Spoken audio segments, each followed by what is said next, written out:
Така, пристигнах на място. Наистина ми се искаше по-дълго да го снимам, защото го правя за хората, които си купиха парфюмчета. Но наистина нямам сили. Каталясах, 10 км съм вървял до тук. Нямам сили да преглъщам, боли ме направо, когато преглъщам ме боли от сухота. И ето че дойдохме, бях обещал на хората, купувайте си още парфюмчета, ще дойдат още интересни места. Започваме с това, защото много малко се знае за това място. Почти се вижда, нали, от храсти. То е било на това ниво през цялото време, като в последствие е разкопано. Ето тук виждаме един сондаж на археолози. Тук са направени разкопки. И ето, за това място става дума, че е каменоломна от времето на цар Симеон. Да почнем с разни знаци, понеже тук има и руни, стари символи. Вижте откъде са вадени квадратните камъни.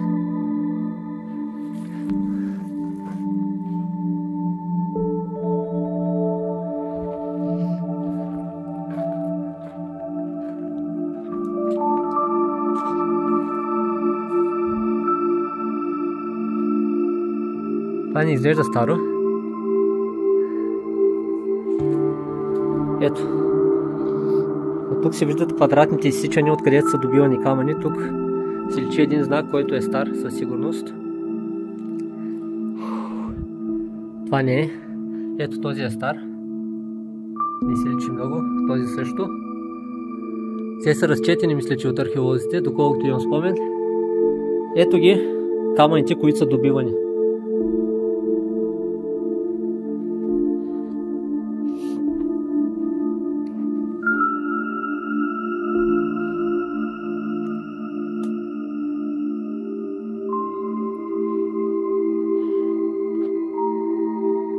Ето ги, вижте какви са големи. Значи аз нося 43 номер.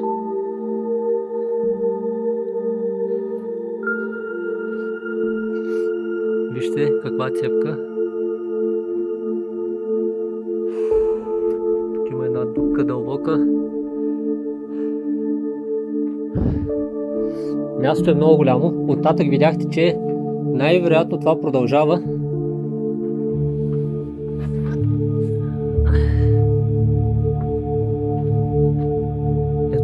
Се вижда.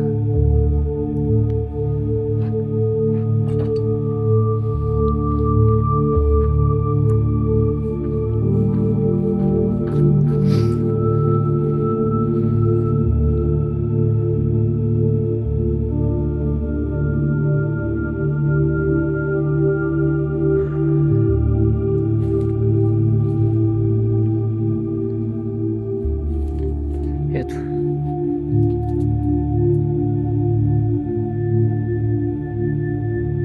Колко много.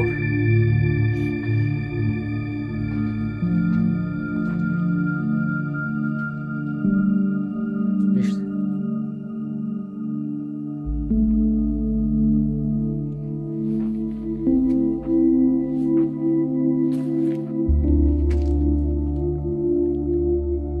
Междуто вижте мидичката. Има фасилче и знаци.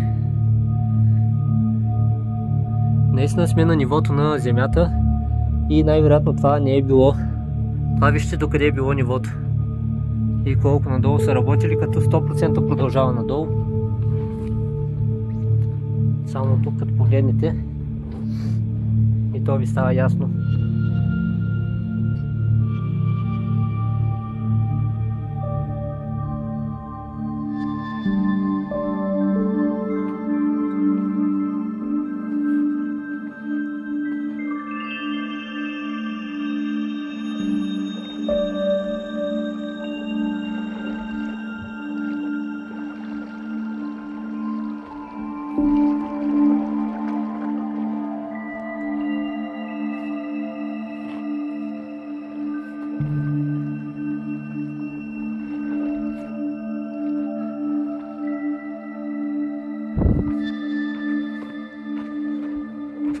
Само да не изскочи пантерата.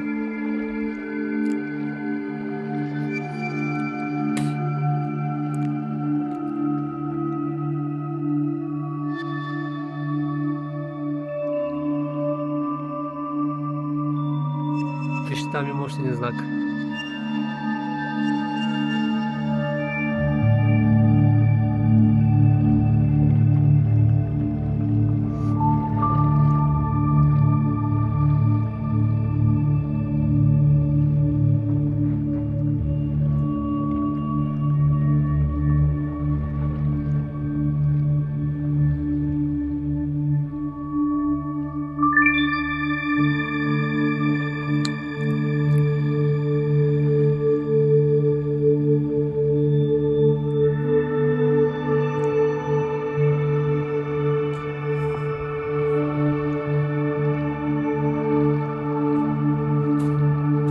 Вижте на къде продължават също. Но там не е разкопано, то тук се личи, че продължава. Виждате улия и отива нататък. Това цялото трябва да се проучи според мен мащабно, понеже наистина тук става дума за много голям обект, който е от национално значение.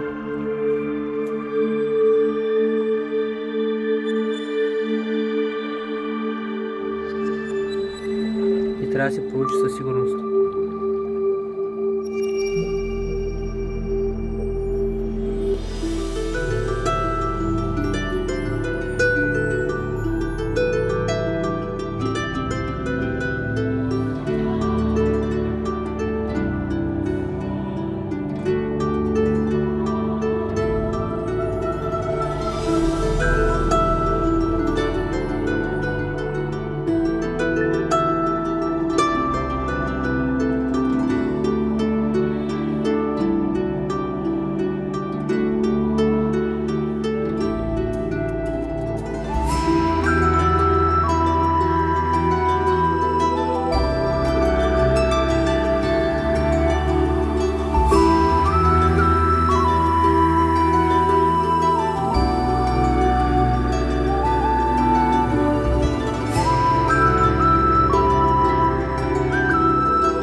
Тръгвам. Вижте устните ми колко са пресъхнали. Благодаря на всички членове на канала. Благодаря на хората, които ме подкрепят като купуват парфюмчета. Да вижте колко ми се напукаха даже устните. 10 км и 900 метра до тук. Ако искате да дойда пак, коментирайте. Също така коментирайте, ако нещо е дръпнало вниманието.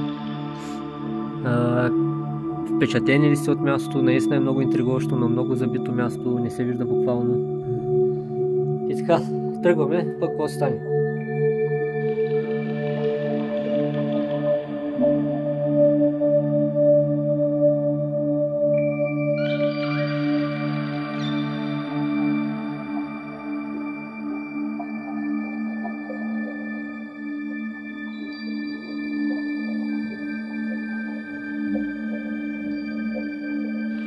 Оттам вижте това нещо как продължава и тук още се личат следи от секачи, така че има още какво да се проучи, не знам защо е оставено на произвола на съдбата.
Сега ще ви покажа къде са стълбите.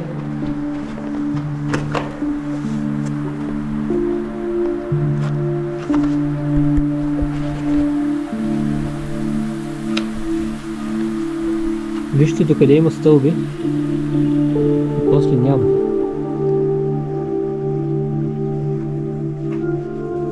Чудно.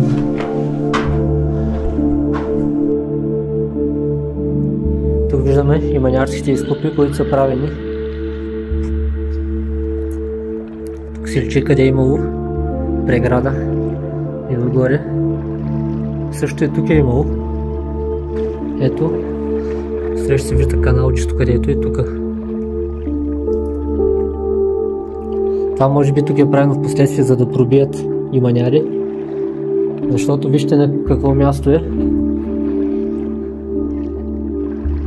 Няма логика точно там да направи тази дупка. Най-вероятно това е от иманярите, защото от тук не могат да се качат. И вижте стълбите къде са чак. И те са полови стълби. И така.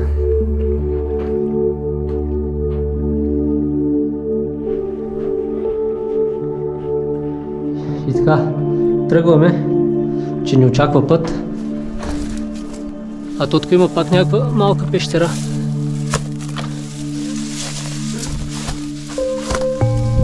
Която ни води на никъде. Не съм пил вода. Направо ми причернява.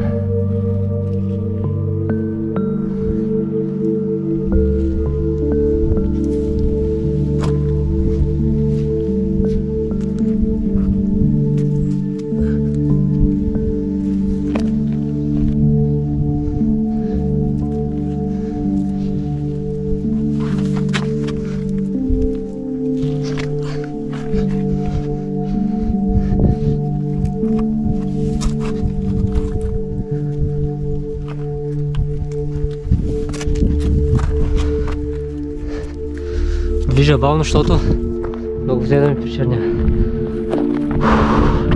Но честно казвам, ще да умра от любопитство, ако не го бях видял това място.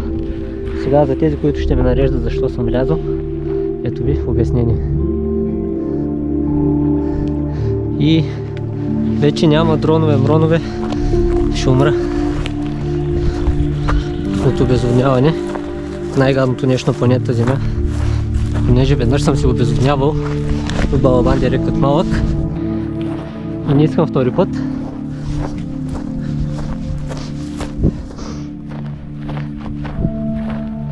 Това беше видеото, надявам се да ви е харесало. Коментирайте, абонирайте се и си вземете по едно парфюмче, хора, за да могат да идват такива видеа. –